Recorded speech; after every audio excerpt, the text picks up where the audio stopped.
औज़ु बिल्लाहि मिनश शैतानिर रजीम बिस्मिल्लाहिर रहमानिर रहीम। इस वीडियो में हम दो अहम मसाइल पर बात करेंगे।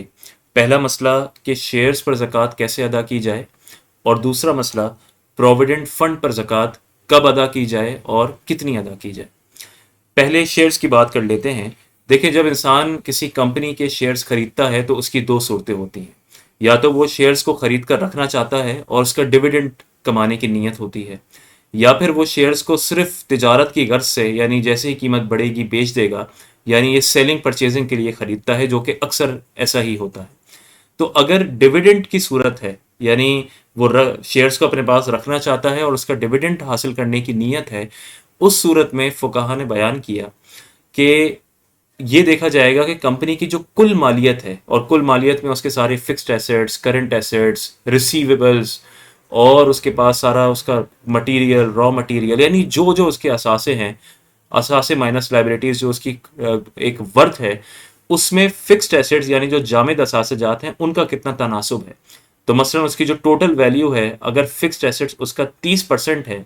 तो फिर आप शेयर की वैल्यू देख लें, और शेयर की वो फेस वैल्यू नहीं, या जिस वैल्यू पे आपने खरीदा था वो नहीं, बल्कि जो मार्केट वैल्यू है उसमें से आप उतना परसेंट डिडक्ट कर दें। मसलन अगर फिक्स्ड एसेट जामिद असासाजात मुकम्मल कंपनी की वैल्यूएशन के 30% हैं, तो फिर जो मार्केट वैल्यू है शेयर की, उसमें से आप 30% निकाल दें, यानी उसकी 70% वैल्यू पर आप ज़कात अदा करेंगे।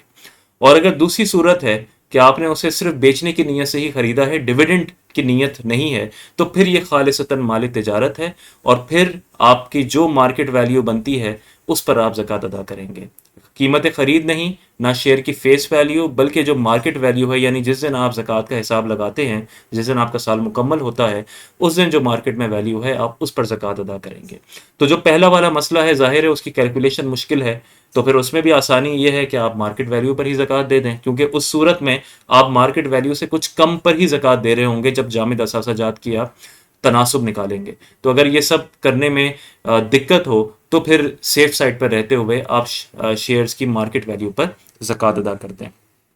दूसरा मसला आता है प्रोविडेंट फंड का। देखिए, प्रोविडेंट फंड एक एम्प्लॉय की तनख्वाह में से एक मखसूस परसेंटेज काटी जाती है, और फिर एम्प्लॉयर जो है वो भी उतनी ही रकम मिलाता है, और फिर जब ये एम्प्लॉय या तो रिज़ाइन कर दे या रिटायरमेंट के वक्त उसे मुकम्मल रकम उसे दे दी जाती है। इसकी दो सूरतें हैं। एक, या तो इख्तियारी हो, मसलन कंपनी आपको ऑप्शन दे कि भाई चाहें तो आप अपनी मुकम्मल तनख्वाह ले लें, और अगर आप चाहेंगे, जैसे प्राइवेट कंपनीज में अक्सर ऐसा होता है, और अगर आप चाहेंगे तो आपका इतना परसेंटेज हर महीने कटेगा, और कंपनी एम्प्लॉयर भी इतना ही परसेंट मिलाएगी, और इसे हम अगर चाहें तो कहीं पर किसी सही जगह पर इन्वेस्ट करेंगे तो वो नफ़ा भी हासिल होगा, और ये जब कुल रकम आप जब कंपनी छोड़ के जाएंगे या आप रिटायर होंगे तो आपको मिल जाएगी। इस सूरत में चूंकि आपने इजाज़त खुद दी है, तो आपकी जो असल रकम है उस पर हर साल ज़कात बनती रहेगी। जाहिर है कि वो रकम आपकी बाकी माल के साथ मिलकर निसाब को पहुंचती हो, उस पर हर साल आपको ज़कात देनी है, जो आपकी असल रकम है। जो बाकी रकम जो एम्प्लॉयर ने आपको देनी है, वो बिल्कुल उस तरह है जैसे देने ज़यीफ़ होता है, कि उस पर आपका हक तो है, लेकिन वो आपको जब मिलेगा उसके बाद ही उसका हिसाब होगा, और उस पर गुज़श्ता सालों की ज़कात भी नहीं होगी। जो दूसरी सूरत है वो ये है कि एम्प्लॉयर ने आपको ऑप्शन नहीं दिया,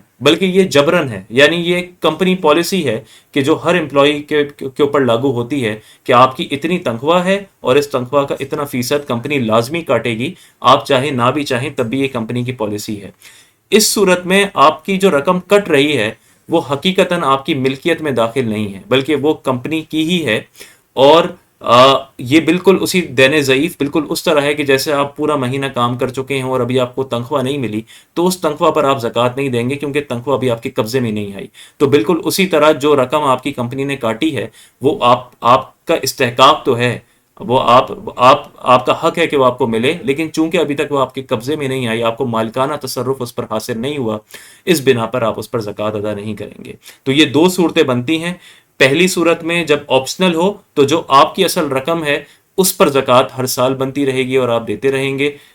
शर्त वही है कि वो और बाकी चीज़ें मिलकर निसाब को पहुंच जाएं। और जो दूसरी सूरत है, जबरन है कि कंपनी लाजमी तौर पर करती है, उस सूरत में आप पर تمام سالوں میں زکوٰۃ لازم نہیں ہوگی، بلکہ جب آپ ریزائن کرتے ہیں یا آپ کسی اور وجہ سے وہ جب رقم وصول ہو جاتی ہے اس کے بعد ہی وہ آپ کے مال کا حصہ بنے گی، اور اس سے پہلے گزشتہ سالوں کی زکوٰۃ لازم نہیں ہوگی۔ یہ جو پروویڈنٹ فنڈ کا مسئلہ ہے اس میں بہت زیادہ اختلاف پایا جاتا ہے، ہر مفتی کی اور ہر عالم دین کی ایک اپنی رائے ہوتی ہے۔ یہ جو میں نے رائے آپ کے سامنے بیان کی ہے یہ قبلہ مفتی منیب الرحمان صاحب اور